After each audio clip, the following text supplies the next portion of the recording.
Globe, SOUQ News TV is your #1 station focusing on business, economy, and development. With global digital reach, we connect Africa's pulse to the world stage. Welcome to SOUQ News Television, and here we go beyond the headlines, from breaking news, in-depth conversational programs, to market analysis and indices. From policies affecting growth to unique documentaries, from live event coverage productions will deliver content that connects you to the world. At SOUQ News Television, we provide news surrounding business, economy, and development, infomercials and jingles that stand out, short and long-form documentaries crafted to international standards, independent production spaces with full technical support, special coverage for individual and corporate events, a special form of documentaries through our prestige package, Immortals, where we tell your story the way you'd love it, and business support services tailored for small enterprises. SOUQ News TV, powered by FemWatch Limited, also home to the Isle 95.9 FM Lagos and Kasua 99.7 FM Kano, and Emirate News Television Abuja, together forming Africa's trusted media powerhouse. Storytelling, coverage, and connection that matters. SOUQ News TV, your home for business, economy, and development. The National Theatre, Igomu, built during the military regime of Olusegun Obasanjo and finished in the time for the Second World Festival of Black Arts and Culture, FESTAC, in 1977. The theatre holds amazing treasures and memories. The artworks fill everyone with pride.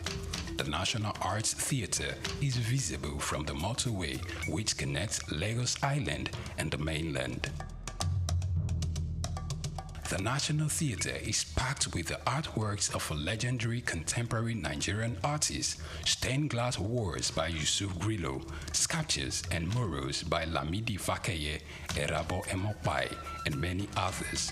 It was put to full use for a month as one of the 4 venues of the Second World Black and African Festival of Arts and Culture, tagged FESTAC 77.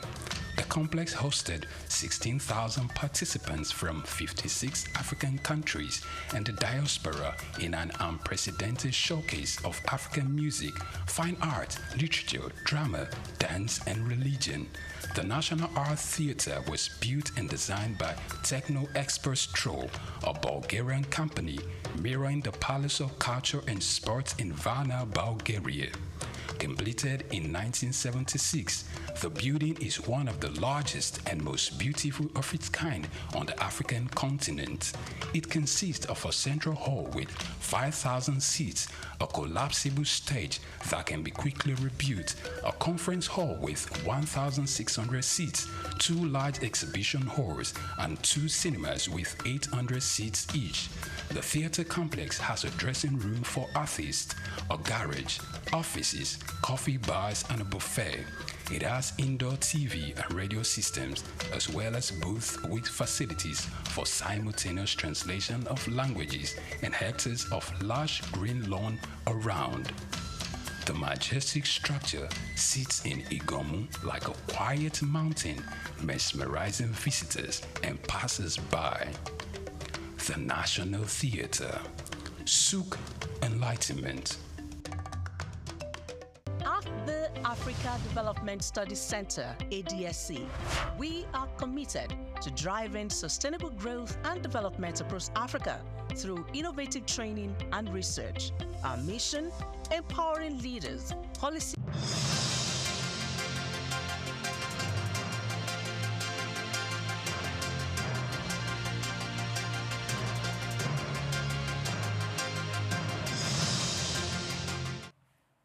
Good morning to you and welcome to the news update on SOUQ News Television. I am Omivi Idolor.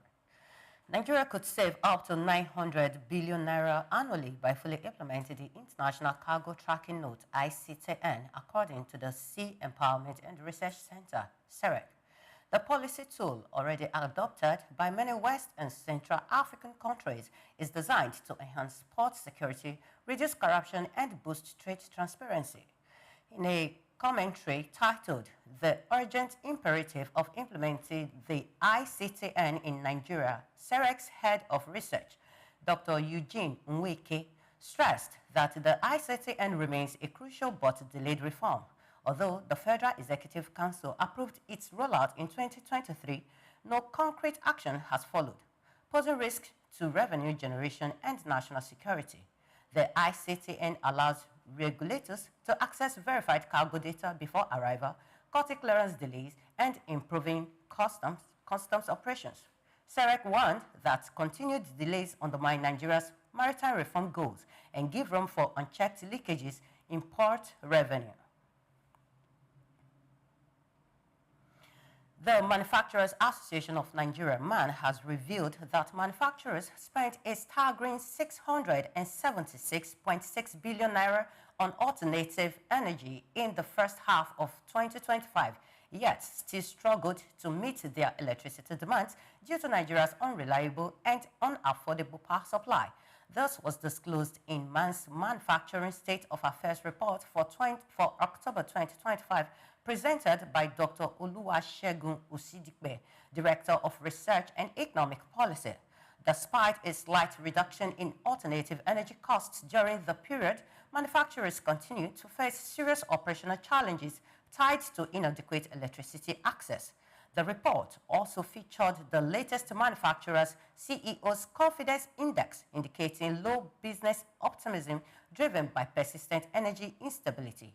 MAN warned that if the government fails to address the electricity crisis, the sector may face further contraction, job losses, and reduced competitiveness, and the stakeholders continue to advocate for reforms to boost power generation, improve infrastructure, and cut production costs.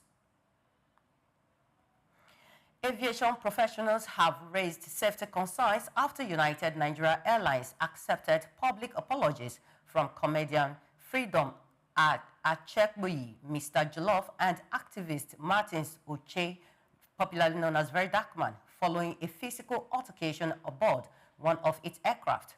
The incident occurred during a flight from Asaba International Airport to Murtala Mohammed International Airport, Lagos. Both individuals engaged in a confrontation that disrupted the peace on board, prompting intervention and widespread public backlash. In a statement, airline spokesperson Chibuike Uloka said the duo expressed remorse via social media and pledged to avoid similar conduct in the future. While United Nigeria Airlines accepted their apologies, some aviation stakeholders worry that this response may set a poor precedent regarding in-flight conduct. They are urging stricter enforcement of aviation safety regulations to deter future violations and maintain discipline aboard commercial aircraft. Foreign portfolio investors have returned to the Nigerian Exchange Limited in record numbers, with total transactions reaching 2.03 trillion naira by October 2025, surpassing all full-year foreign participation figures since 2007. This development was revealed in the latest domestic and foreign portfolio investment report by the Foreign Exchange.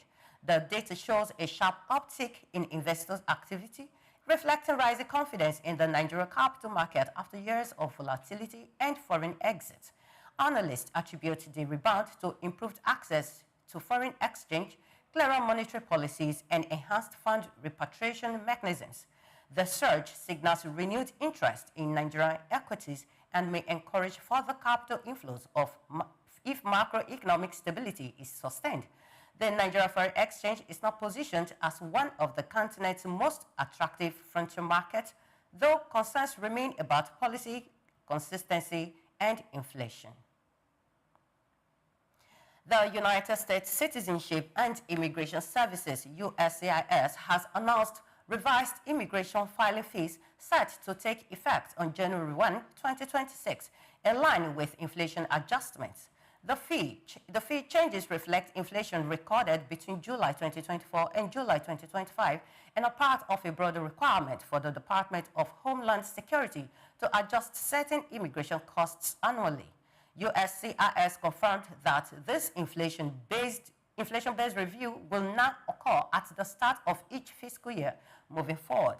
The agency stated that all applications postmarked or after January 1 must include the updated fees, and only the specific categories listed in USCIS announcement will be affected. Applicants are advised to consult official guidance to ensure compliance with the new rates. Thanks for watching. Please do well to follow us on all our social media platforms at SOUQ News TV. I am Omivi Idolo. Coming up shortly is SOUQ Business Landscape. Do stay with us.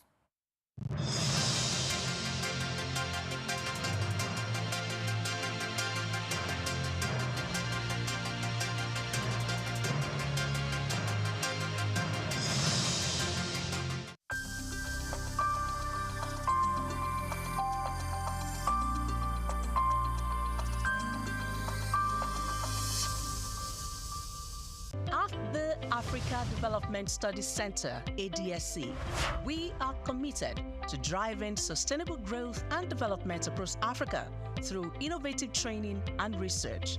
Our mission: empowering leaders, policymakers, and professionals with the tools they need to create lasting change. With customized training, dynamic research programs, and study exchanges on leadership, management, and other critical development topics, ADSC offers a platform for exchanging cutting-edge ideas and global best practices. We provide comprehensive services in research and consultancy, capacity building and training, education programs, publishing, and knowledge sharing. Our esteemed faculty, composed of seasoned experts and researchers, ensures a learning experience that is insightful and practical. We specialize in policy development, implementation strategies, monitoring, and evaluation. At ADSC, learning is engaging and enjoyable. Our unique methodology includes talks, interactive exercises, games, video screenings, and lively seminar discussions, all in a comfortable and friendly environment. Ready to make an impact? For more information, email us at info@adstudycenter.com or call +234 912 439 2362. Visit us today at www.adstudycenter.com to explore our programs and upcoming events. Africa Development Studies Center, rethinking development for Africa.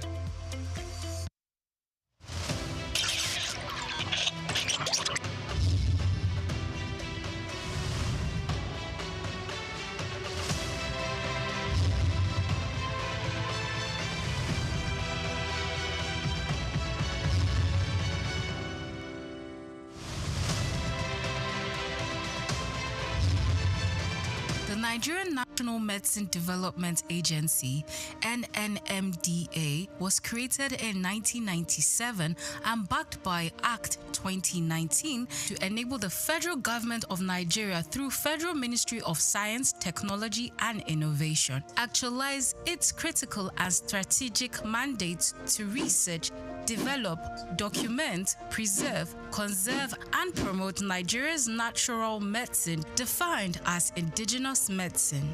4 Director Generals had steered the affairs of the agency since its creation 28 years ago. A new vista, however, opened in the history of the existence of the agency when Martins Emeje, a distinguished pharmacist and professor of nanotechnology, was appointed as the 5th Director General and Chief Executive Officer in May 2023. Before taking on the mantle of leadership at the NNMDA, Professor Martins Emeje was the Chair R&D at the National Institute for Pharmaceutical Research and Development, with many feats on drug formulation and R&D results to his credit. I deliberately applied for this job. There was advertisement. I applied. I wrote the exam. It was an online exam. Nobody saw anybody. and 1 hour exam online. When you submit your answer sheet, you have a copy of the answer sheet that you have. So I have the copy of the answer that I submitted online that day, and that is my manifesto. So every month, I look at the answers that I submitted, and it guides me in the work that I do. As a researcher and proudly the first and only research fellow in Nigeria who is heading a research institute, I know exactly the problems of R&D in Nigeria, because nobody in Nigeria has or is currently heading a research institute, and he went through the rank and file from being a trainee researcher to an intern researcher, an NYSC researcher, and then a research professor. This is the background that I have. Call him a round peg in a round hole, and you won't be wrong, as he hit the ground running, leaving a lot of innovations on his trail, achieving great strides in the areas of education, agriculture, and health, thereby raising the bar in R&D in natural medicine for the agency. From May 2023, when he was appointed, within just a few months, 4 oral solid dosage formulation products were unveiled. My greatest moment actually happened on 8th of March 2024, when the Minister of Innovation, Science and Technology, Chief Uche came to Lagos in the campus of NNMDA here to launch 4 oral solid dosage forms. It was not just the first time it was happening in NNMDA, the very first time it was happening in Nigeria. We decided that we will go for education as a major target, as a major KPI. And we went for it aggressively and got accreditation to start a 2-year national diploma in natural medicine. So this agency, for the first time in Nigeria, we now have a school of natural medicine. It's never been heard before. It happened in this administration within these 2 years. Within these 2 years too, because the country saw that we had made explosive advancement in this area, we got upgraded to what we call an awarding body for national skills acquisition in traditional medicine. One of the best medicinal gardens that you can find in Africa right now is in this country, owned by the Nigerian Natural Medicine Development Agency, and we did this these 2 years. In fact, two of our products that is waiting for Mr. President launch was we got our raw materials from our Nasarawa State Farm in Karo. Nigeria is the largest producer of cassava in the world. Cassava. The only country that competes with Nigeria is Brazil. Yet, Nigeria does not have value-added cassava products. Yet, Nigeria imports starch to make pharmaceutical products.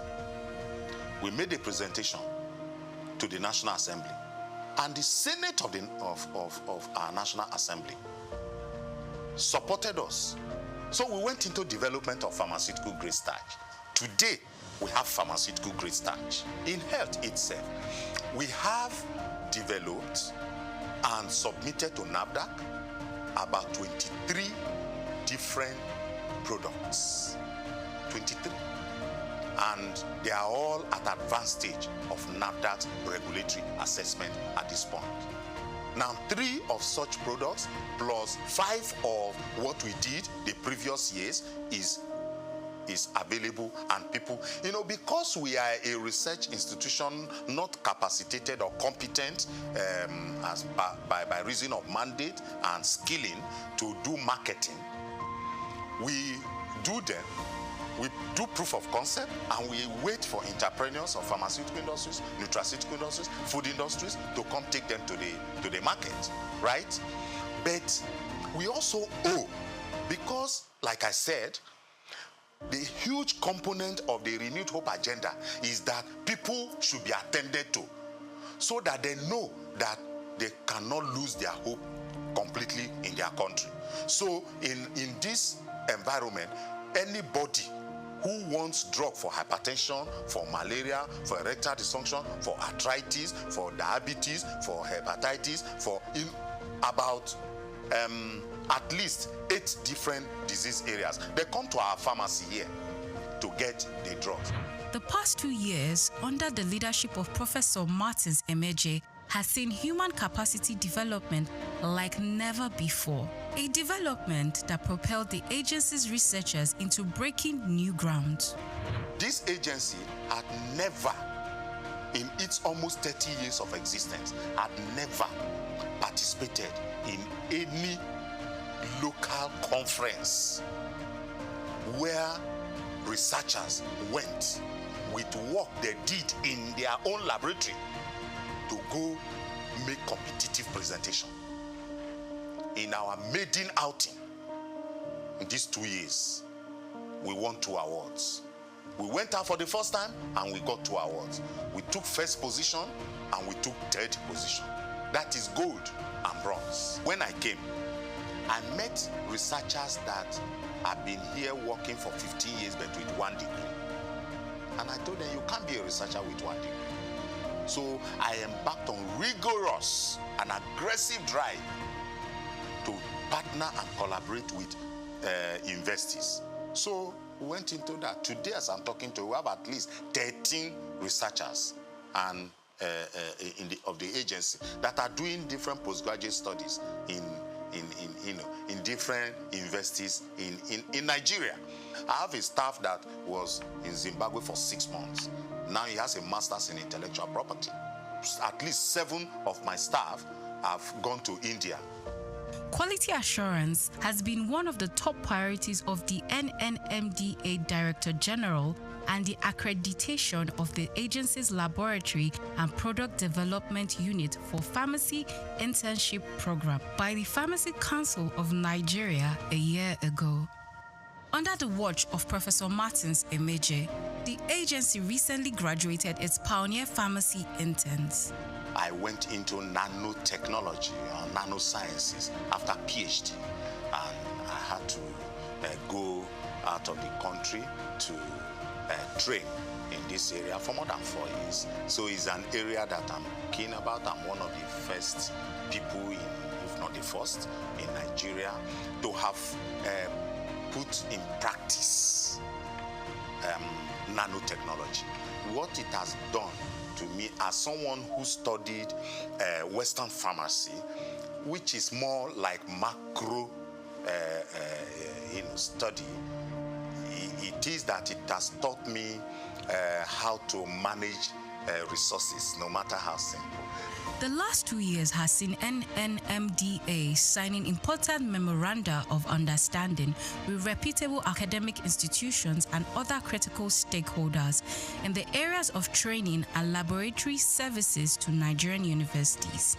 As part of its advocacy and public enlightenment drive, the agency brought together critical stakeholders in the nation's natural medicine space for a national dialogue on rethinking natural medicine aimed at galvanizing the needed support and political will.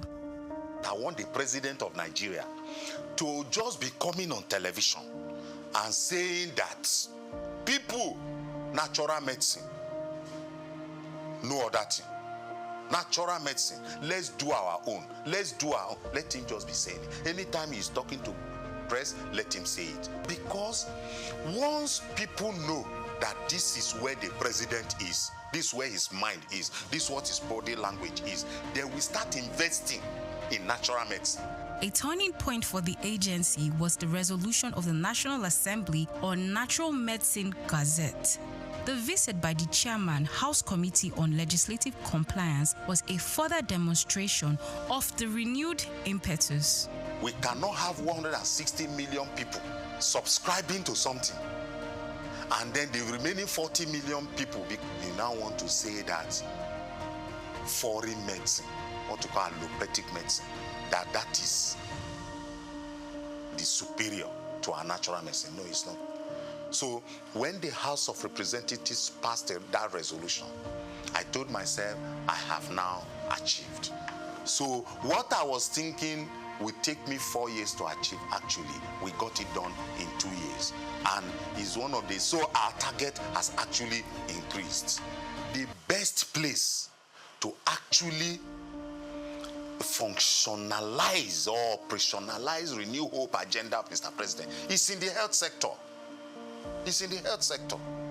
And I always tell people, 2 things that if you have security in it, then you are safe. Food and medicine.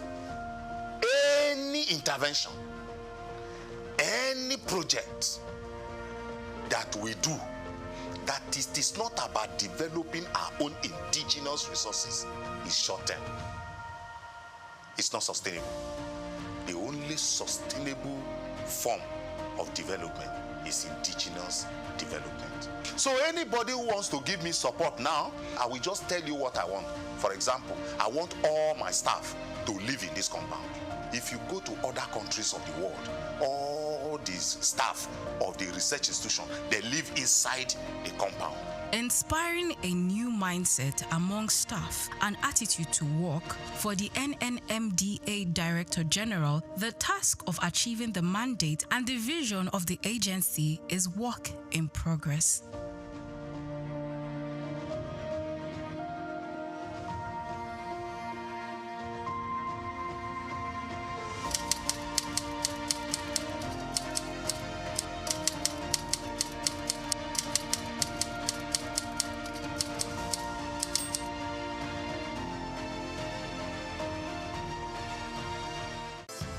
Nigeria, rich in traditional and cultural heritage, is intentional about promoting history and retaining cultural values.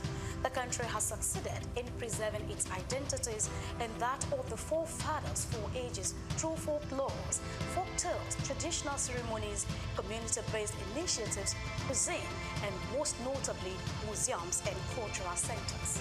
These institutions serve as invaluable repositories of history, ensuring that future generations remain connected to their roots and appreciate the diverse cultural tapestry of the nation. In Nigeria, there are over 38 museums comprising national, state, and privately owned institutions scattered across the country. Each of these museums plays a crucial role in safeguarding Nigeria's vast historical wealth, with collections that reflect the uniqueness of different ethnic groups, traditional practices, and historical transitions over time. In Lagos, the National Museum, located at the center of the city in Onikon, claims a notable collection of Nigerian art, including pieces of statuary, carvings, archaeological and ethnographical exhibits, among others. Of particular significance is the terracotta human head, known as Jema head, dated between 900 and 200 BC, which is part of the renowned Nok culture. The piece is named after Jema, the village where it was discovered. The museum is administered by the National Commission for Museums and Monuments and remain a key educational and historical attractions for visitors. Another prominent artifact housed within the museum is the famous Benin bronze head, an evidence to the artistic excellence of the Benin Kingdom. The museum has a lot of functions, some of which are to educate, to entertain,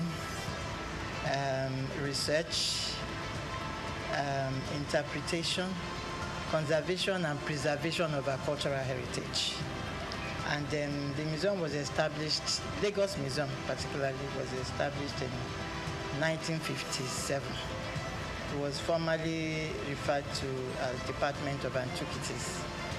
So, well, the journey so far has been interesting because, we are here, to showcase our cultural heritage, not just to the country, but to the world. And we've had, we have series of, events that we do, that involve the community. And because of that, we create that awareness that this is where you can come and, see and feel your cultural heritage, your traditions, your history. Because it is said that a people without a history is a people without identity. So the museum portrays this to the people. And over the years, that is what we've been doing. Through education, community participation, we have galleries, that we display some of our objects, our antiquities, that showcase our patrimony and all there is to know about our cultural inheritance. And so the museum, has been doing that over the years, and, we still keep doing more. The Lagos National Museum was founded in July 1957 by English archaeologist Kenneth Murray, following the submission of architectural sketch in 1948 at a conference on museum policy in Nigeria. Kenneth Murray collected several traditional masks from Cross River State to display in the museum's early years, according to historical records. The primary purpose of structuring the museum was to preserve Nigeria's historical artifacts and cultural heritage. Fortunately, that vision has remained alive to this day. The museum serves as a significant tourist attraction for Lagos residents and international visitors alike, offering an immersive glimpse into the nation's past. Some of the remarkable artifacts currently on display at the museum include the bullet-ridden car in which former Nigerian head of state, General Murtala Muhammad, was assassinated, pictures of previous rulers and presidents of Nigeria from different eras, a diverse collection of cultural drums, tools, and ceremonial staffs from various ethnic groups, historical crowns and caps of revered traditional rulers symbolizing their power and authority, photographs of Queen Elizabeth II and her entourage during her visit to Nigeria, reflecting moments of colonial history. It's so immense. Museum is a reminder of what the society is all about, because a number of us are missing the link. We don't even know the role, the significance of the society we find ourselves because of foreign influence. But when you come to museum, it will bring your mind back to the original habitats, the way of life of people, how things should be seen in the society, and how we should react to phenomenal changes in our environment. Basically, we'll be doing this work of educating the general public, not only Nigerians, over 20-something years here, and the impact has been so tremendous. To the point that what we do at the museum is in consonance with the curriculum of our institutions, from primary, nursery, primary, secondary, even tertiary, even people in their corporate organization. They deem me free to come to National Museum. Anytime they feel like we are missing the link, we have missed a lot of things concerning the way of life of our forefathers. Even here, apart from that, we do have what is called seminar. We organize seminar for expatriates, for individuals. They come around on Wednesdays to come and listen and learn on cultural-based subjects. I think it was great. I mean, I particularly like the circle of life that are presented in here, right? From birth to reincarnation to external influences. I think it gave a good history of Nigeria. I learned a lot about that. There seems to be some real big connection between Nigeria and Benin in terms of the history that I wasn't totally aware of. I was able to see the different artifacts and stuff that were presented. So it was quite interesting. They did, I think, a pretty good job doing a comprehensive tour or comprehensive history of Nigeria and its culture and its surrounding areas. A visit to the Lagos National Museum offers an enriching experience, transporting visitors back in time and allowing them to connect with Nigeria's rich and diverse history. The museum provides an opportunity to explore stories of resilience, artistry, and governance that have shaped the nation. Whether you are a history enthusiast, a student, or simply a curious traveler, Take Nigeria because it's the mind that needs to first of all be rebranded. Idris said he's going to be putting Nigerian labor, Nigeria content and materials first. If you say Nigeria first and it is just us down here that, are pushing that agenda, it's going to be a big struggle. Do you think Nigerian firms, Nigerian organizations should start looking at getting their staff involved in this market or buying to keep for their staff? Within this side, let's also learn citizen diplomacy. See something. This is SOUQ Business Landscape. Hello and welcome to Friday edition of SOUQ Business Landscape, the show that brings you a 360-degree view of business, economy, and development. This is where we analyze the policies, the players, and the pressure points driving Nigeria and the global economy. Today, we are diving into crucial reforms, both delayed and successful, from port security and manufacturing distress to a major surge in foreign investment. I am Olumide Shokoya, and this is the Three Musketeers, one for all for one. Starting from my left is SOUQ John Rogers. Good morning. Good morning, Olumide. It's nice to be here on a beautiful Friday. When you pray, good morning. Good morning to you, SOUQ John Rogers. And on my left, when you pray, thank God it's Friday. Thank God I can it's see Friday. all smiles. Yes. Good morning to you, Olumide, and good morning to everyone out there. Thanks for sticking with us from Monday to Friday. Yes, let me also remind you, you can also like, comment, and share on our YouTube page at SOUQ News TV. Drop your comments. Share your thoughts in this discussion. It's not just the three of us. It's everyone sitting across anywhere on the global scale. Now, let me tease you to what we have on our table this morning. On SOUQ Business Landscape, Nigeria's maritime sector is under fresh pressure as expert warns that delaying the implementation of the International Cargo Tracking Note could cost the nation up to 900 billion naira yearly. Now, in the energy sector, manufacturers continue to battle crippling power shortages, spending over 676 billion naira on alternative energy in just 6 months. In Lagos, the government is pushing ahead with its housing agenda, commissioning 233 new units in Ajah to ease the state's accommodation pressure. Meanwhile, rising food prices in rural communities persist as more farmers divert produce to urban markets in search of higher profits. The capital market is seeing renewed foreign confidence, with portfolio investments hitting record 2.03 trillion naira at the same time. TikTok has stepped up its safety measures after deleting over 3.7 million Nigerian videos for guideline violations. And in the aviation sector, safety concerns have intensified following an in-flight altercation involving two public figures, prompting renewed calls for stricter discipline aboard commercial flights. We are tracking issues shaping Nigeria and the global economic direction. This is SOUQ Business Landscape. We'll begin after this short break. Stay tuned. Take Nigeria because it's the mind that needs to first of all be rebranded. Idris said he's going to be putting Nigerian labor, Nigeria content and materials first. If you say Nigeria first and it is just us down here that, are pushing that agenda, it's going to be a big struggle.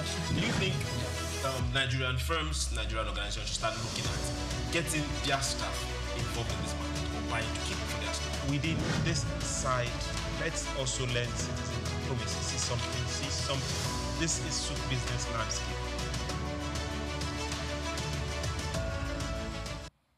Welcome back to SOUQ Business Landscape. Don't forget, drop your comments, like, and share on our YouTube page. As we begin, Nigeria could save up to 900 billion naira annually, fully implementing the National International Cargo Track Note, ICTN.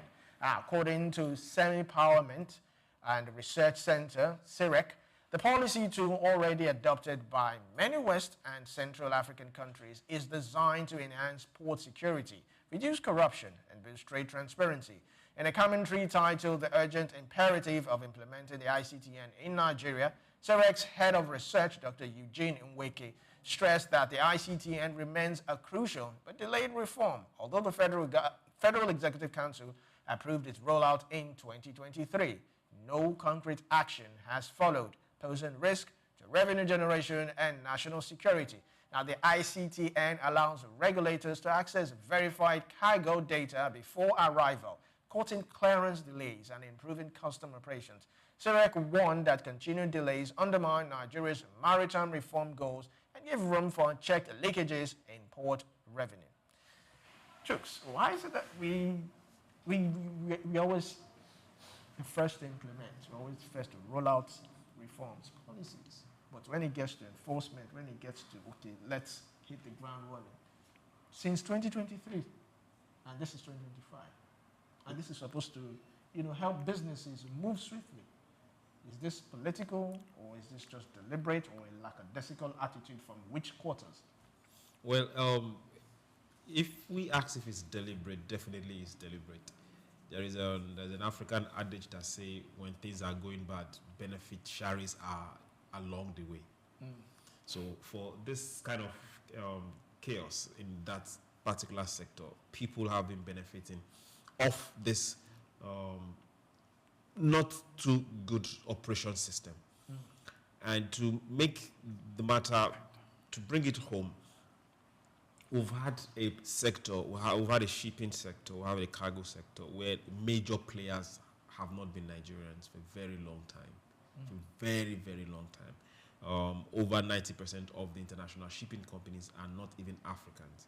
So it will benefit them more when they under-declare. It will benefit them more when they pay less on tariff. It will benefit them more when what they are shipping, what they are carrying is not well declared. I don't know, now you understand where it is going. So they won't push for you for you to do the right thing or for you to implement. As long as they are concerned, as long as they are paying his business, as long as they are paying less for the service that they know that, yes, we should do this. But on your own side, you are slacking on it. So if these were to be Nigerian companies, then good and fine. So let's knock patriotism out of it. Now, on that same side, the foreign shipping lines know that this is what is tenable here. Then they also know that there are people on ground whose job it is to make sure that these particular policies are implemented. But these people on ground prefer to directly receive payment. No swift payment, no, but direct payment on behalf of government. But when you are collecting money directly on behalf of government as a third party, you also have some percentage.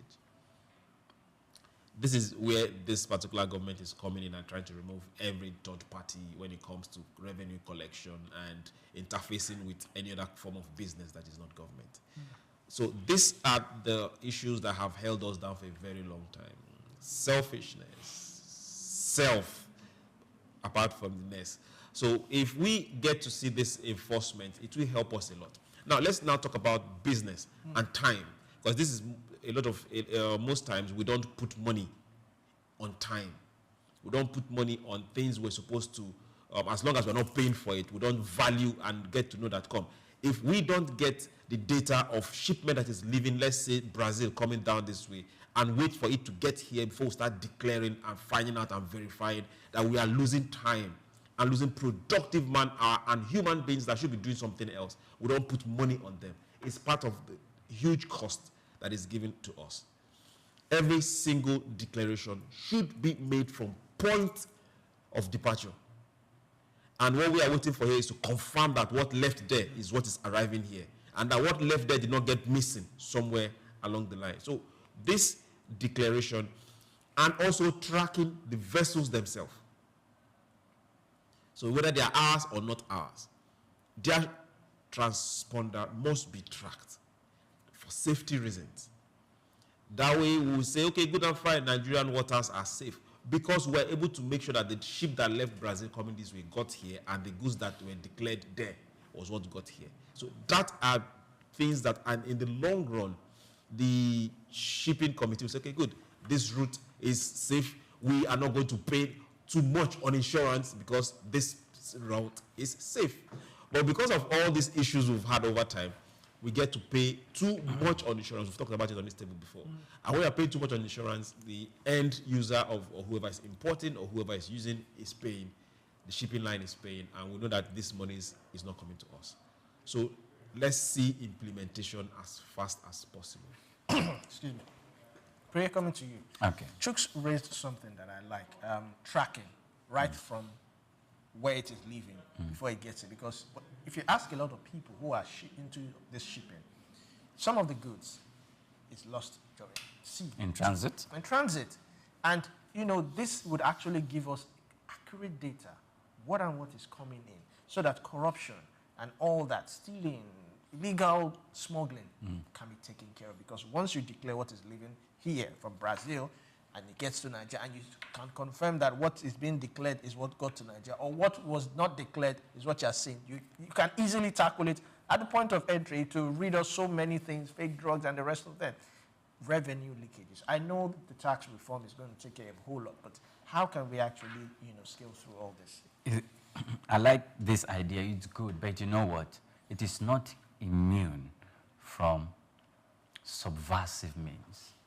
It's good, ordinarily, objectively, it's a mandatory electronic record of all cargo entering into the country, allowing authorities to improve security and expedite custom clearance and ensure trade compliance.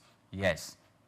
So as a shipping company or as an exporter, you have an office in Dubai or in New York, and you also have an office here in Nigeria. You have a ship there in the ports, and one of your ship is coming. So you as a shipper, as an exporter, you have an ICTN or International Cargo Tracking System, ICTN.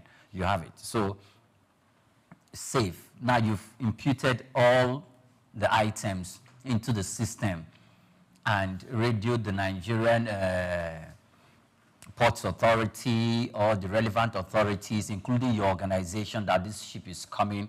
We have cars, we have, you name it, we have raw materials, you have everything.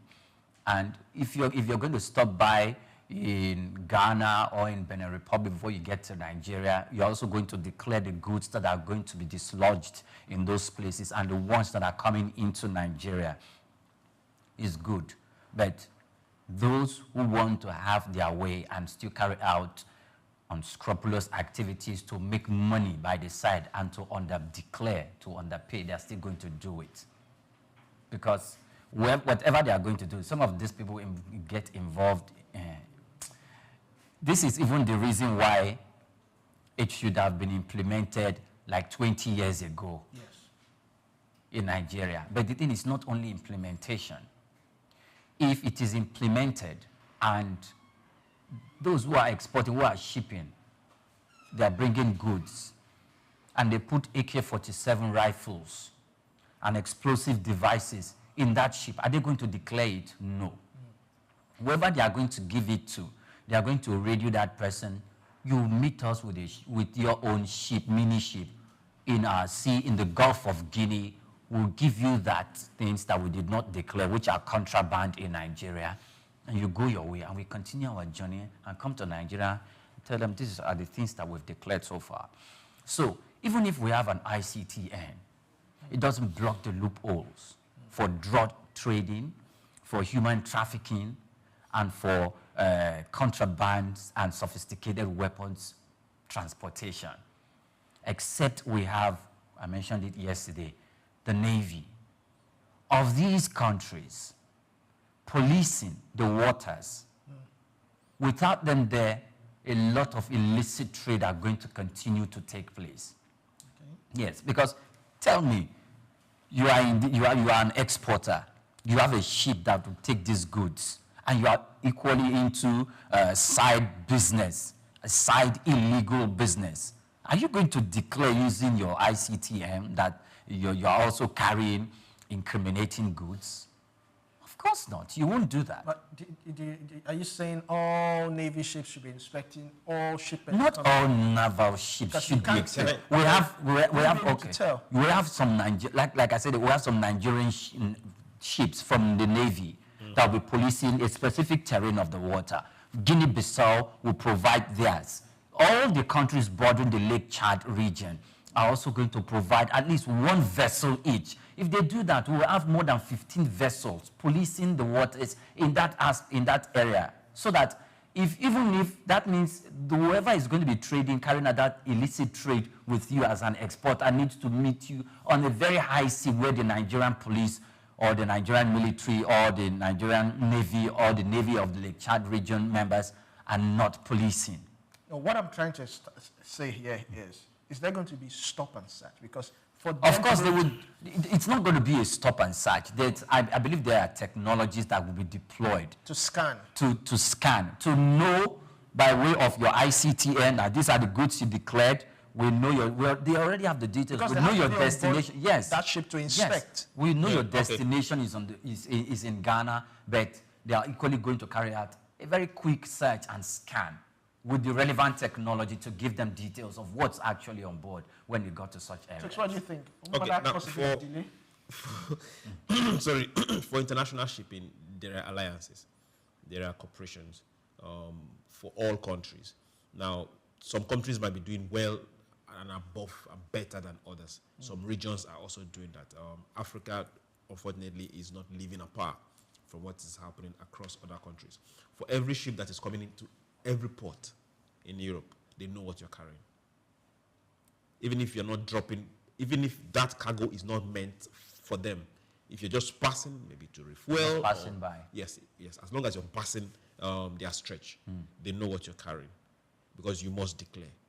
And they might not know to the specific item, but they know what you're carrying.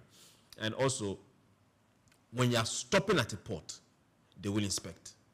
Even if you're not dropping cargo, they will inspect to make sure that what you left from what you declared and whatever you stopped, you did not pick anything beyond. That's why some years back, some particular vessels were arrested in the ocean. They were all carrying arms, and they were heading this way. So there is that intelligence and there is that scrutiny, there is that check. It doesn't mean that, just like Priya said, a whole lot is still happening on there, and a lot of people are able to do a lot of scrupulous bad business. Very bad business. Now, the other thing is, now for Europe, they have this alliance for monitoring the oceans. So their navies, they contribute and they have specific quarters and specific places where they monitor on daily basis. Now, our side is where we now have issues. There used to be a whole lot of piracy along the Somalia stretch, then a bit in the Gulf of Guinea. But that has been brought down a bit, thanks to Europe and some contributions from African states too. But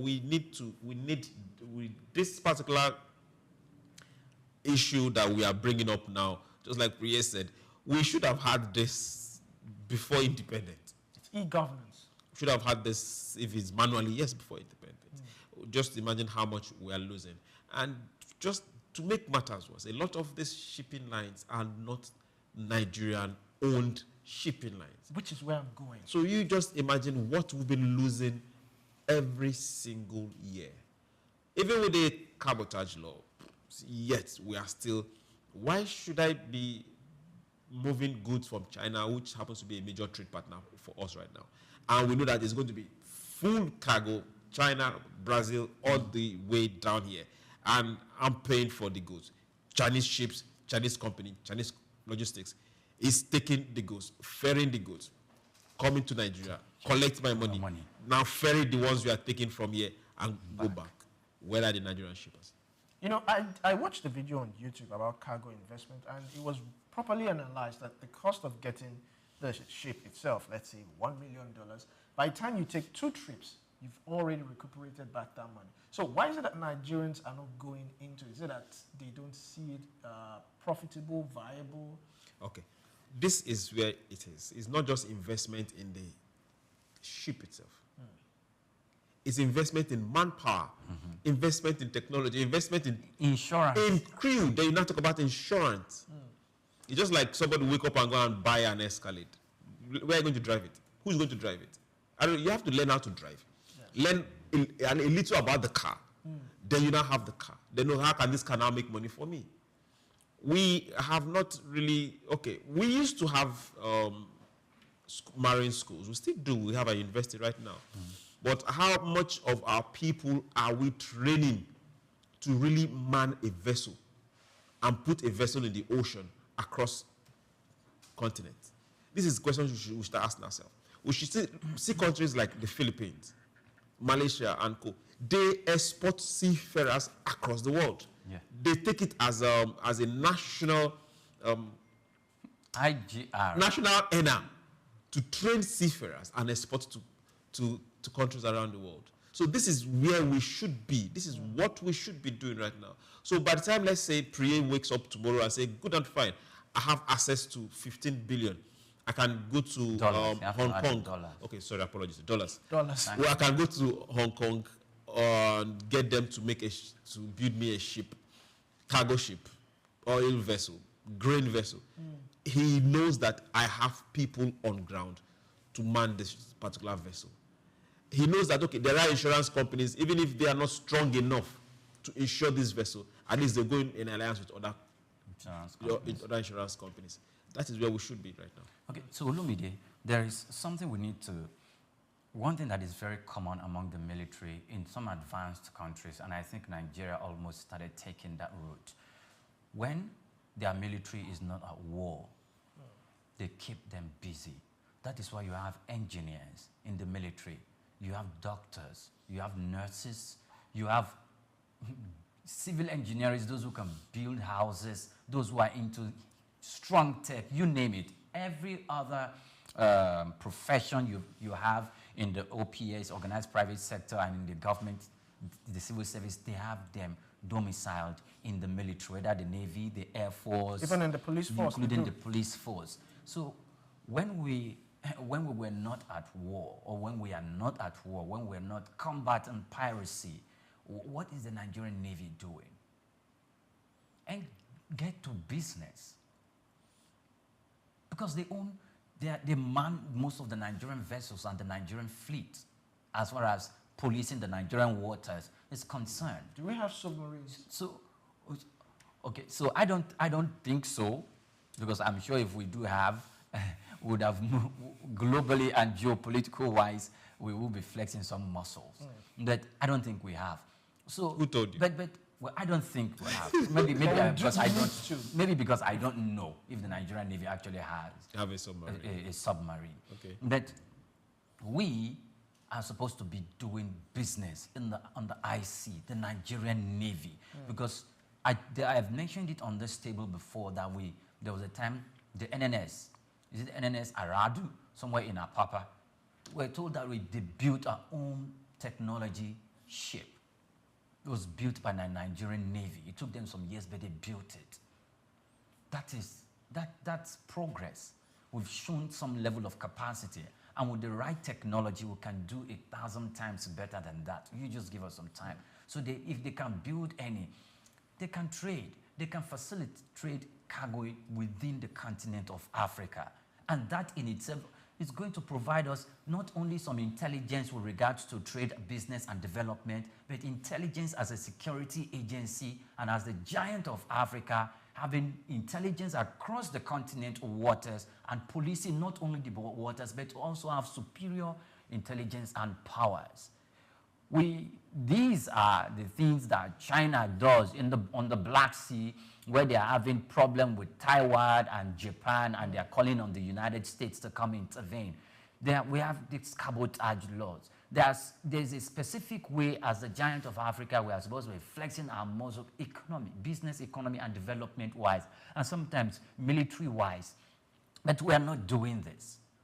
We are not doing this. We've retrogressed to the extent that we even watch some of our finest officers being taken out by terrorists, and it doesn't look like we are doing anything significant.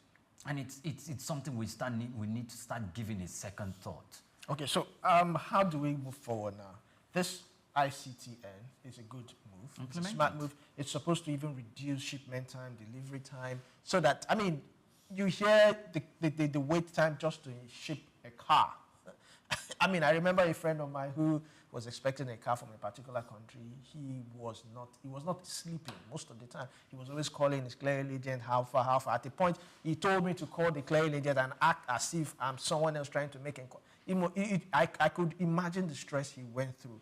But with this ICTN, I mean, this is e-governance. You can sit in your house and track where your shipment is at the point, how long it's going to take. The wait time probably from maybe let's say from Gambia to Nigeria or from South Africa to Nigeria. You calculate the wait time so you get some accurate and those information time you frame. Can only get from the exporter that you actually use. It's not available to individuals. That's why e-governance should come in. This is where e-governance should come in. Even when the e-governance come in for security reasons, they might not have to give out some details to individuals. I'm not saying specific for your cargo, you will know. For your yes, if it's your cargo, you will know. I mean, but the delays can also happen. I mean, if you do a delivery in Nigeria with some of these apps, they will tell you the time, the wait time. This is the wait time. This is how long it's going to get to you. These are some of the little things that would boost Okay, so confidence. When there was a time I had to go send some good Nigerian food stuff. Name it like dry pepper, Maggi, food spices to people in Canada. And they were using, of course, cargo, not air, water. And I was told 3 months. 3 months. 3 months. So because of that length of time it's going to spend on the IC, there are categories of the kinds of items that are going to, perishable and non-perishable. Yes, like, oh, sorry, you can't bring in crayfish on board because we don't want bugs in our country. No storage facility? No, not that storage facility. On the ship, it's going to spend 3 months on the IC, and crayfish, the dry crayfish might just start bringing up ants and bugs. So if you're going to take it down, you have to take it down through the cargo going via air. So they're telling you, don't bring this into our country. They're telling you, oh, we have lots of chicken in our country, so don't bring in chicken spice. You know the names that you use to spice our food, like Maggi. Sorry. They're like, don't bring it. So Nigerians will take them, broke them in pieces, and just put them into a bottle and give them a specific name. Yes, and ship them abroad. And so when you do stuff like that, they start, there's going to be a category of the things that can be cargoed too. So in that regard, these are things that, like you said, it's a private business engagement, but it's way beyond. You can't go 2 trips and cover the money you use in buying your vessel.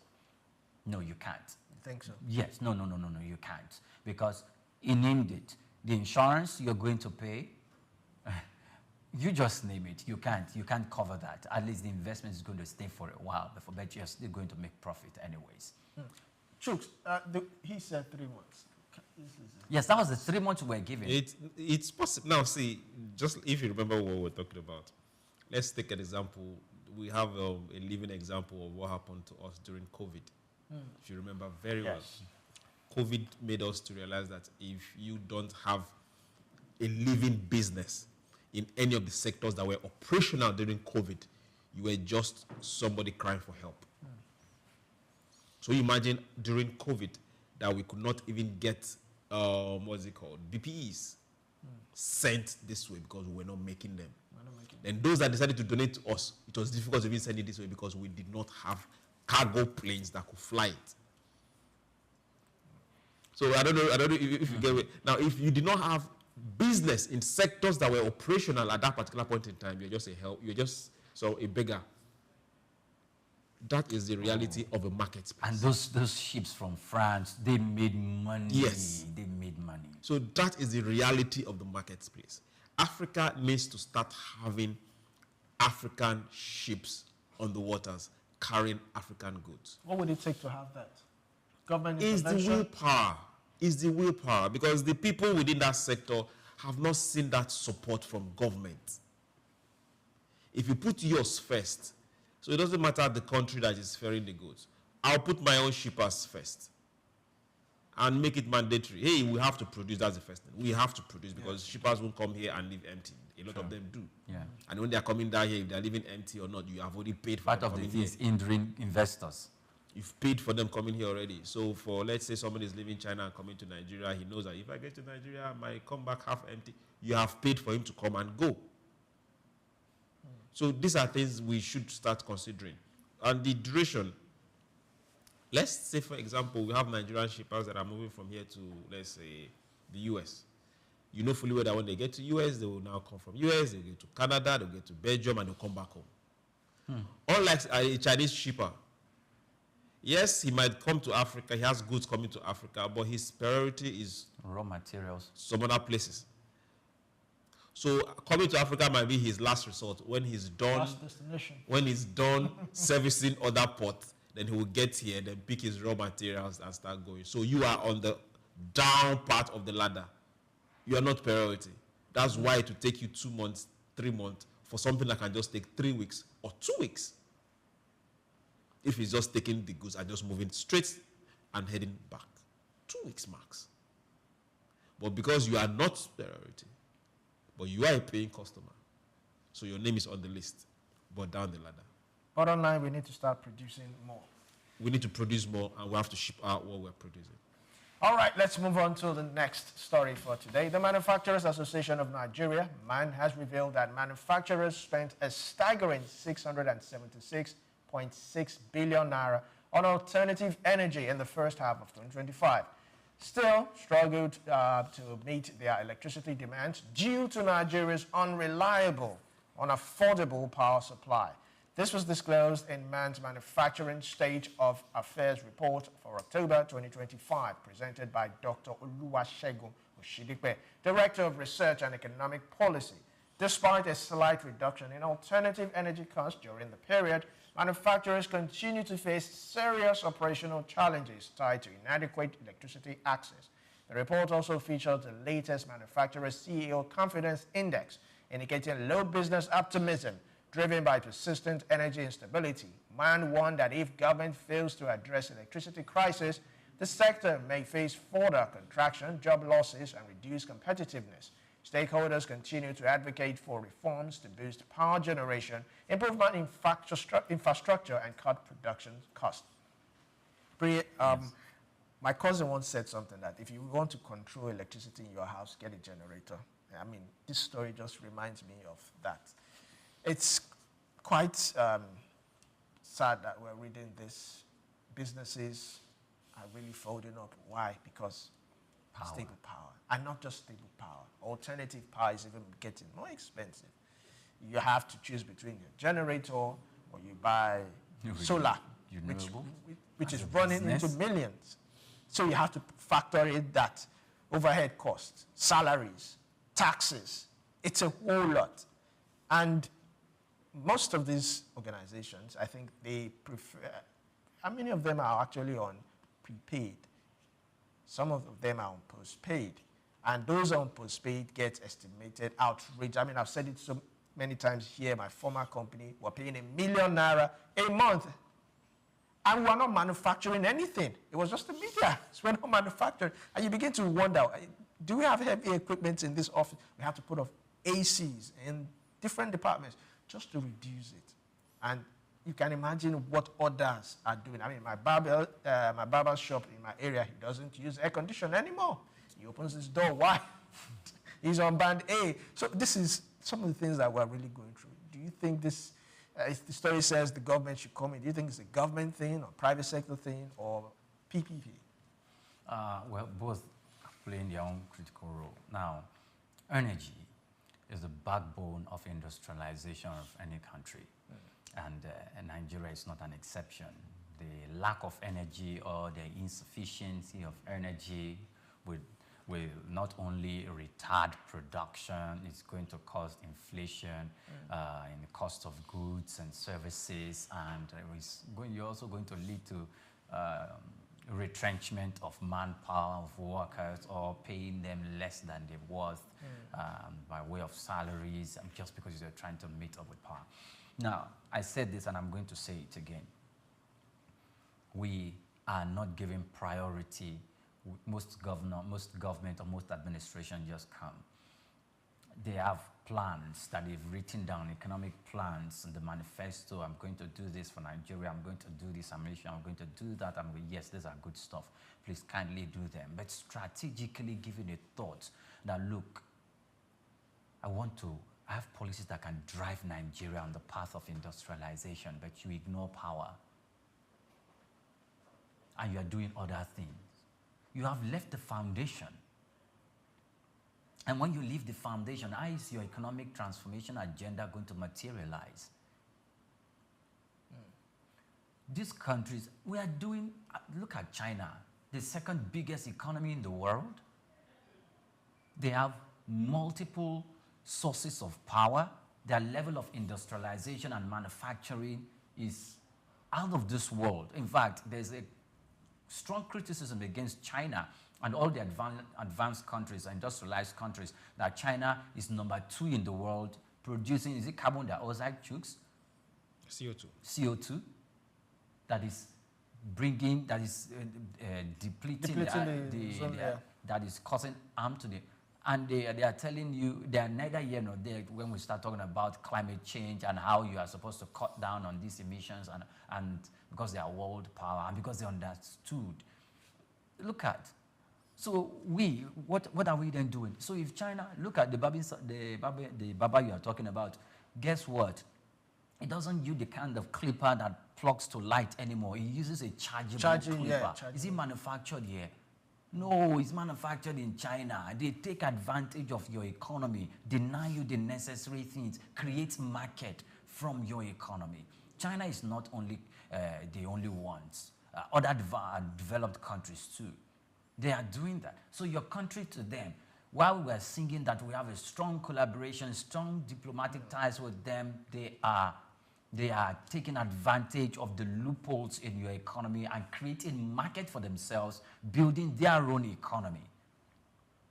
That's what they're doing. That's what most of these advanced countries are doing. So they are not going to want to, they won't commit themselves. When we are talking about industrialization, let's give them power. Let's give them power. We give them power. They are going to be strong in manufacturing. They are going to be contending with our countries in manufacturing. They are going to develop and explore better ways to add 30% value to their raw materials that we are cutting away from their country. In fact, they say 30%, but I tell you, they are going to be doing 80%. These are Nigerians. They are smart. They are going to start adding 80% of value to these raw materials. They are going to discover new inventions through these raw materials. I tell you, they are going to start making batteries and manufacturing electric vehicles because they have lithium deposits in their country. They have, you name it. So they are also thinking this wise as they are thinking. So they are not going to build a plant here. They are going to build it in China, cut away your raw materials, do it over there and bring it down here. And when they do that, the few industries that we have, the few manufacturing strengths that we have, which the private individuals have developed their own private capital to develop, they are being starved of power. And so by the time they spend that hundreds of billions of naira to cater to power alone, we've not started talking about overhead costs like personnel, like maintenance, and other expenses that they have, then what are they going to, what's going to be the cost for production is going to be off the roof. Then where are they going to? They're not getting much value for what they are expending. And even if they are getting much value, what you see prevalent in the economy is inflation.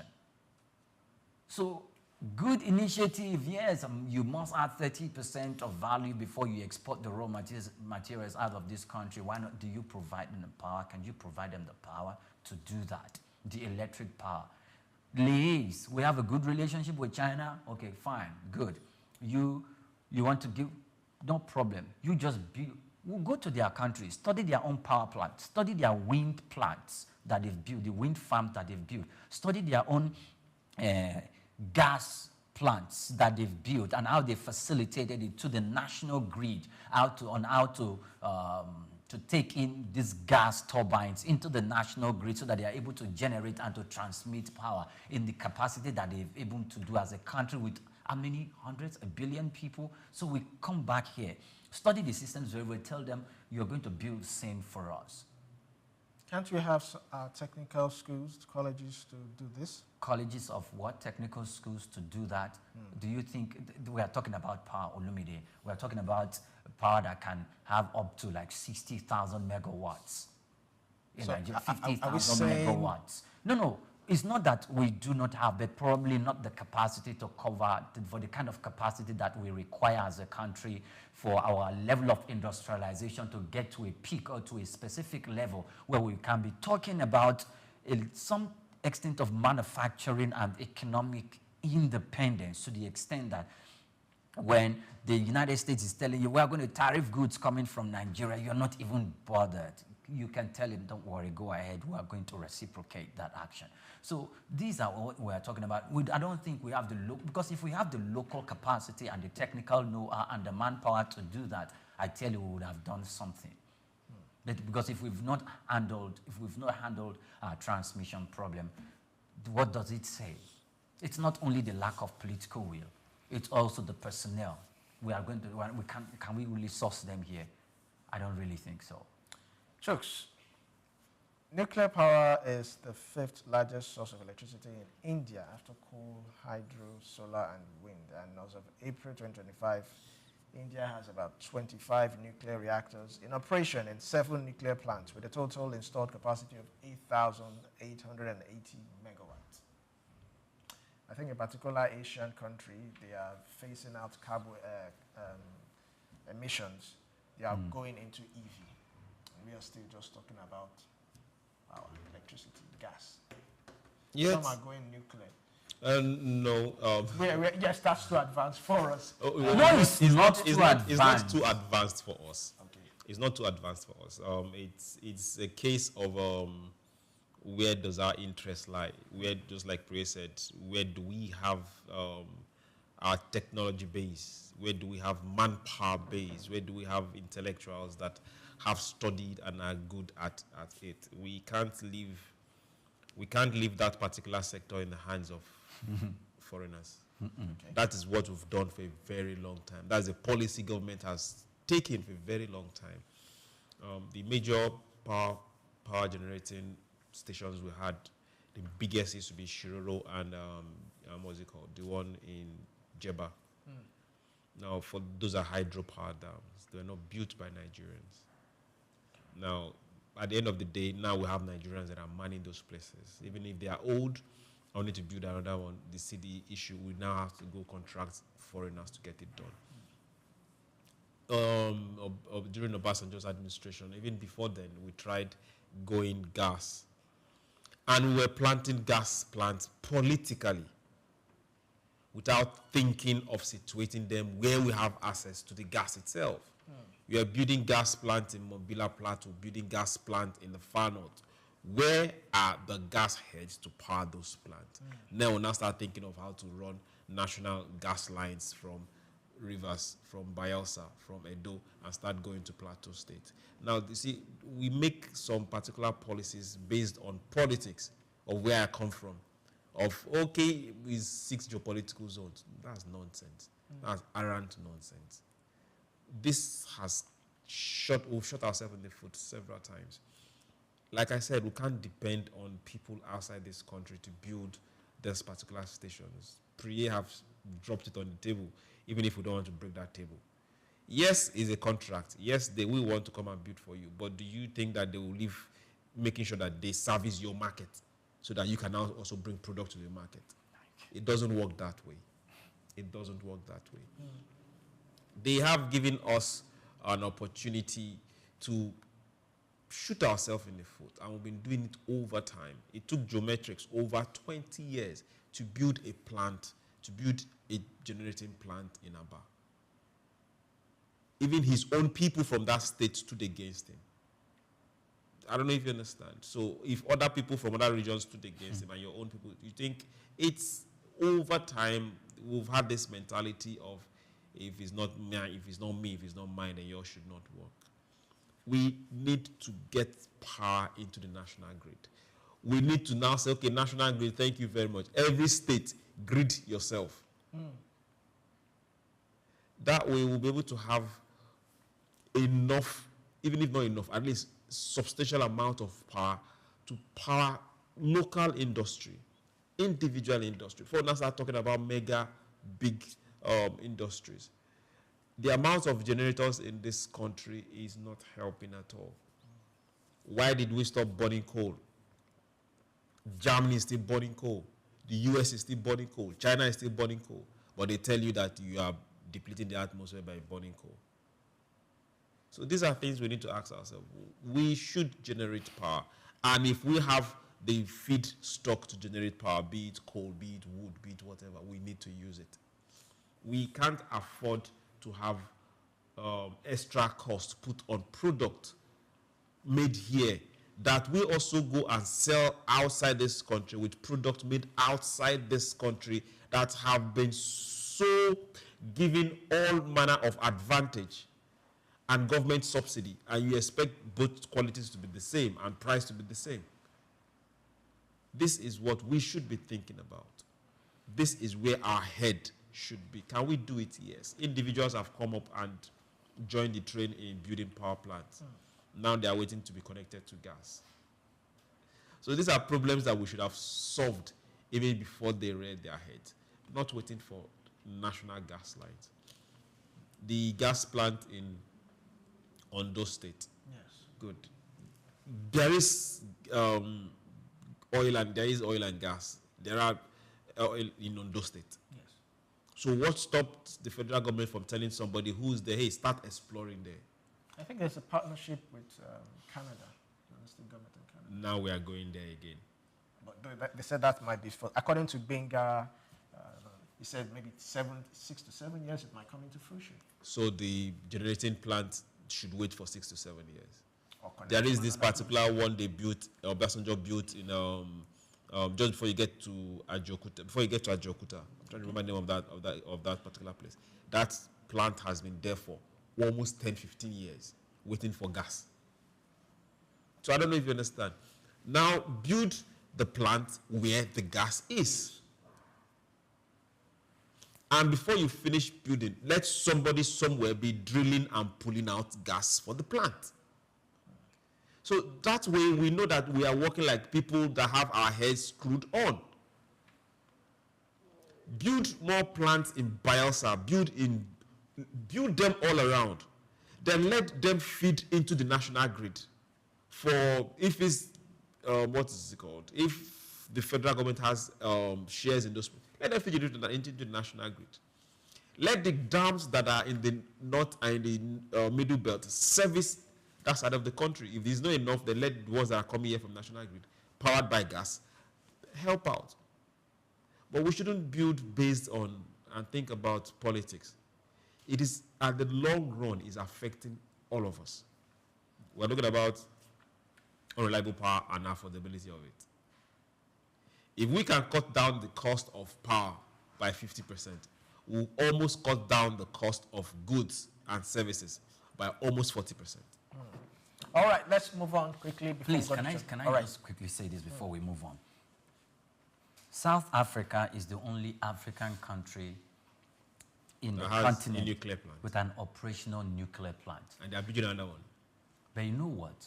I heard that they dismantled it in 1989 because of their alignment or their signature. They appended their signature in the Non-Proliferation Treaty of Nuclear Energy. Most African countries, including Nigeria, we have a nuclear program in place, but we have research reactors.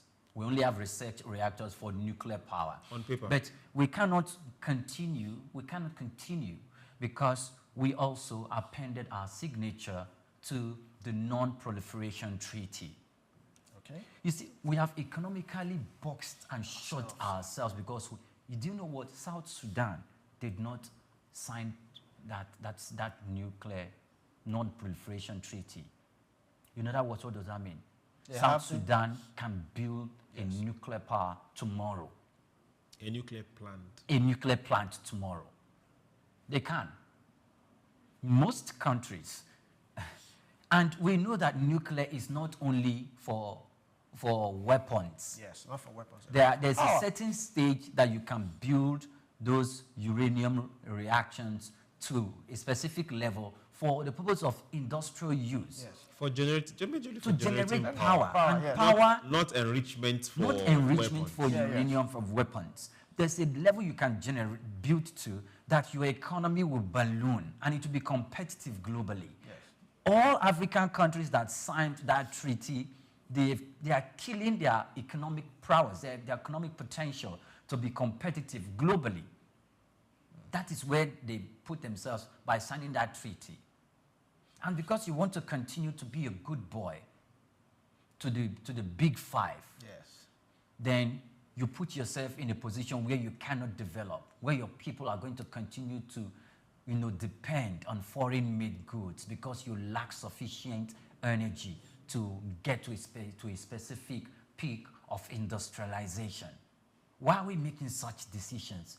Who is South Sudan that gave them the temerity? Who is South Sudan? They are a country of their own. I know. No, I'm not trying to make a demeaning statement. I'm trying to put them in a pedestal where I can make comparisons with Nigeria. That they were so independent-minded. They were so independent-minded that, look, we are not going to sign this because we understand where we are heading as a country. This is a country that actually separated we have North Sudan, we have South Sudan. And they refuse to take that part. We are bigger, we are the most populous nation in the continent most populous black nation in the world.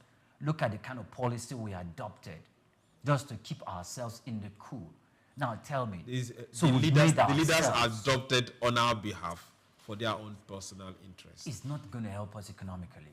Iran, or is it Iran or Iraq that Donald Trump went to decimate their nuclear energy? It's because they were trying to, they were going beyond. They were enriching. And they were enriching. But because they have nuclear, look at their level of development. Yet they are a country under conflict. I rest my case.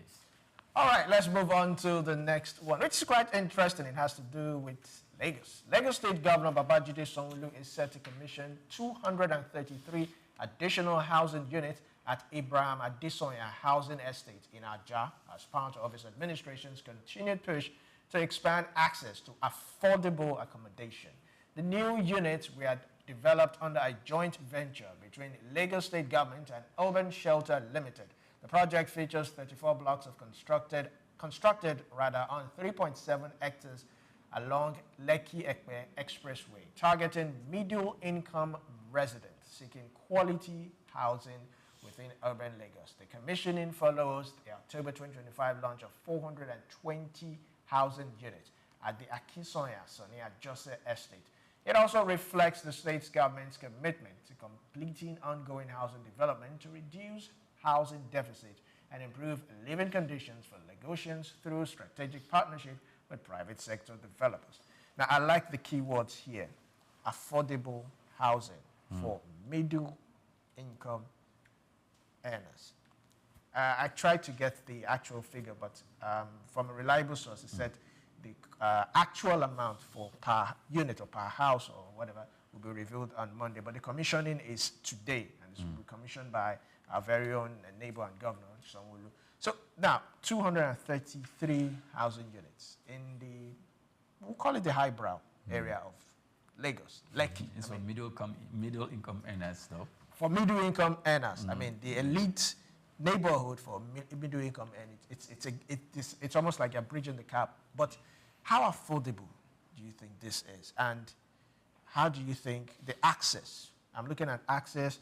I'm looking at who and who qualifies, the beneficiaries qualifies for this. Because oftentimes we've heard that when things like this, you know, it's within, people within actually are the ones who access this. People from outside cannot really access this. I mean, I would love to purchase a house in, Lekki and, move to the side of Chooks and say, yes, I live on the island. I think we should allow Chooks to answer the question because he lives in the highbrow area. Yes, Chooks. He's, obnobbing with the high and mighty in Lekki, in Ajah, in VI areas. So You should tell us how much can one, have. 20 million, or probably 30 we should million, have 50 the million. Commissioner and the Minister of Housing to come tell us how much is required to get this.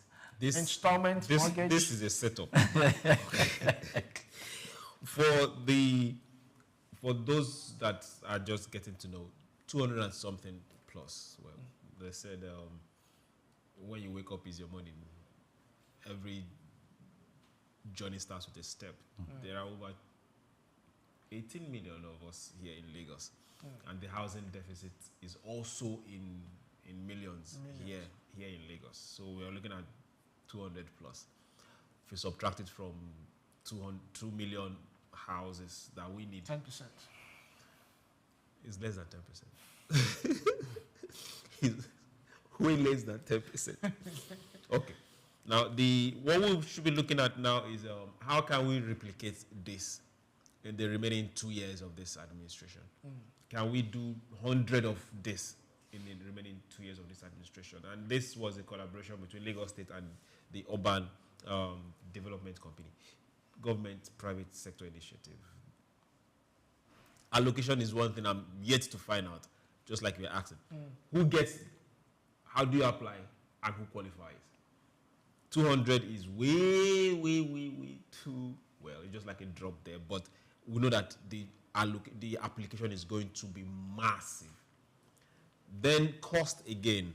Since there is government involvement, it won't be as expensive as what we get to see from private investors and private developers. Then another issue we'll now talk, since you're looking at middle income people, they don't have the cash for outright payment. So what is mortgage going to be like too for them? So which mortgage banks are going to be part of this? A lot of the adverts we get to see, this is when we want to start hearing, okay, this bank, that bank, this federal government mortgage scheme is at work. But we want to see all this come together for an increase in this kind of development. We want to see government commissioning 100,000 units, 200,000 units. We don't need 3 acres of land for this. We can build skywards, build upwards. And that particular size of land can take 10 of this. Thank you very much, Lagos State, but we expect more. Perry, coming to you, you and I have discussed this off camera that most of the time, these mortgage banks, you don't really get to see some of their products. You just hear that there's a mortgage bank. I mean, I've heard maybe just once or twice, a couple of family members said, oh, they got this house through mortgage. And I'm like, really, do we actually have these mortgage banks? They're operational. So why are they not out there? Why is it not accessible? They already have their market. They already have their market. Those guys are very selective. They're not running to the public to come in and they're trying to bring everyone in. No. Apart from the Federal Mortgage Bank of Nigeria. Even the Federal Mortgage Bank of Nigeria, do you see them trying to make some form of plea to the public to come patronize them, come, we are going to help you with your mortgage? No. So the privately owned ones, they know the market, they know who they are approaching, or they know the people that are approaching them, and they have their conditionalities on how they advance mortgage to these people. So they're not going to do that. And for Lagos State government, this is not the first one Lagos State government. They've done some others, but you might be seeing like, okay, Lagos, they are trying to make housing accessible for the few people they can. They have the few. Well, I would say few because they cannot solve the problem of housing in Lagos State. Lagos State government can't. Their effort can only cater to a few people.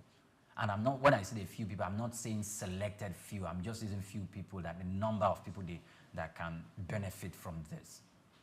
The private companies are going to take, but the thing is, what can the private man afford? The man in the informal sector. I'm not talking about the big businessman in the informal sector. I'm talking about the man who owns a shop in Oshodi, who owns a shop in Balogun. How you're able to afford such, to get into such alliance or into such, connect to such networks to be able to get himself mortgage to build, he will need to make very, very serious research and probably walk into any of these mortgage banks that don't really come to the public, but it's like you have to go to them to make that. However, some of the advantages that this action of the Lagos State government will translate into is fast urbanization. And I know Chooks can attest to that in places where you have not a place where you can say people have started, trooping in terms of living quarters to come and reside in. Though some people might acquire land there, but just walk away and waiting for other people to come in there to see the prospect of economic activities, business activities, or commercial activities before they can start developing. That area where the Lagos State government has a land on order is developing those houses. I'm sure there are other people there who own houses there. But immediately the Lagos State government will get into that place to start developing, you will see that the value of land there will skyrocket because they know that government attention is not only coming, a massive level of population is coming, there's a level of development and urbanization that will be springing up from that part of town. Business activities, commercial activities will be birthed. In fact, new organization, banks might even move into that area to buy a space and to put up a building. You have restaurants, you have hotels, you have. By the presence of that alone, is going to give birth to other business activities, and you will see more investors coming into that place. So it will result of fast urbanization and development and part of that. So Lagos State government should even equally look at strategic areas where they can go site this. And it's going to bring in, the other advantage that it's going to bring is decongesting those areas that are already congested. Because when you know that, how did the corridor become where it is today? Yes, to the extent that, in fact, people would sell land for more than 25 million naira in that part of town now. Some 20 years ago, it wasn't like that. So these activities of government can do that. Government will play a very, very strong role. It does not really have to give everybody whatever they want, but sometimes just one stretch of road to a very remote area, just because you laid a very strong road, infrastructure, road infrastructure, or citing one a clinic for a very local community by just putting a clinic there, or by just taking electricity to a specific area where people will not want to go and live in. Just because there's power there, people will have to just move because they want space, and they are trying themselves, being aware of the condition in Lagos, to decongest them. They move. It's normal. Raji Fashola did it in its own time in Ajegule. He just came and built roads in Boundary. He fixed that road from Marine Beach, coming from Apapa Marine Beach. He fixed the road to Boundary, straight to Alaba, and he was just fixing the roads, and the prices of properties started running up. The banks are afraid of coming into that Ajegule area, but when they saw that the roads were fixed, they made some attempts to come in. They looked at the military barracks, Ashanti barracks, Arakan barracks. So some of the banks went there to site them. So you have some banks there now, and others are moving in. But the really banks that have really moved in are the microfinance bank, because that place is a market area, and you can see development just moving. In fact, some people will buy houses running into millions, and they will break it down and erect good structures. And there are some other potential investors, and they are looking at the environment like, oh, this building is nice, it's good, but it looks like it's too beautiful for this area. They have properties there, and before you know, they demolish it down to erect nicer, good-looking properties. And there are other investors looking at, okay, I'm going to purchase one. That's how businesses move. Just because government took one action of laying just a road infrastructure, let alone building houses for middle-income earners. I think it's a very laudable idea, but we should make it more democratic. The process of acquiring, yes, the process of acquiring it should be more democratic, in the sense that you don't need to be anybody to get something for yourself as a somebody. You don't need to be anybody. Now, Chooks, I know affordable housing, first of all, the cost of building. Building materials doesn't come cheap. But can we have something like a rent to own? Yet there used to be rent to own even from the private sector. But right now, when we also say affordable housing, what affordability means to you is not what affordability means to me. So that's what is ambiguous. But when I say affordable to that particular class of middle income, and maybe low income. Do we have middle income earners in Nigeria? Yes, we don't have middle income earners in Nigeria anymore. You're either a low income earner or you are a rich person. There are no middle income earner in Nigeria anymore. Can we go back to rent to own? That will really be a very positive one. That will be a positive one. And the rate we are going, I think,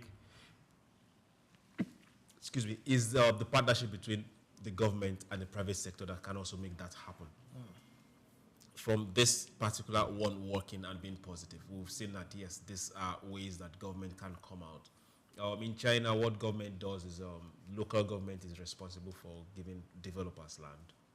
So whatever you're paying, you pay to the local government. So the local government make money off that to take care of their own affairs. Then government on their own make sure that developers have enough funds to get loans from the bank. So that way, development is happening steadily. Excuse me. So if we have a lot of this construction happening, a lot of this development happening, then good and fine. Government can now say, okay, be it civil servants, be it those that are engaged in businesses within the state, let's cater for those in the state first, not people from diaspora or people from outside the state getting to be the owners of this property or getting their allocation. But let's cater for those within the state. Then if you make a deposit or if you get the allocation, you can be paying rent and... All right, let's go on the show. Take Nigeria because it's the mind that needs to first of all be rebranded. Idris said he's going to be putting Nigerian labor, Nigerian content and materials first. If you say Nigeria first and it is just us down here that, are pushing that agenda, it's going to be a big struggle. Do you think Nigerian firms, Nigerian organizations should start looking at getting their staff involved in this market or buying to keep for their staff? Within this side, let's also learn citizen diplomacy. See something. This is SOUQ Business Landscape. Housing infrastructure as a driver of economic growth. In virtually every nation, the discourse on economic growth often revolves around output, foreign investment, technology, and human capital development. Yet, one element that remains underexplored but profoundly fundamental is housing infrastructure. Housing is more than shelter. It is an economic commodity, a social stabilizer, and a catalyst for development. From job creation to stimulating demand in allied industries, and from serving as collateral for wealth creation to enabling urban renewal, housing infrastructure stands at the heart of sustainable economic advancement. At the core of modern economies, housing represents both a consumption good and an investment asset. For households, it is often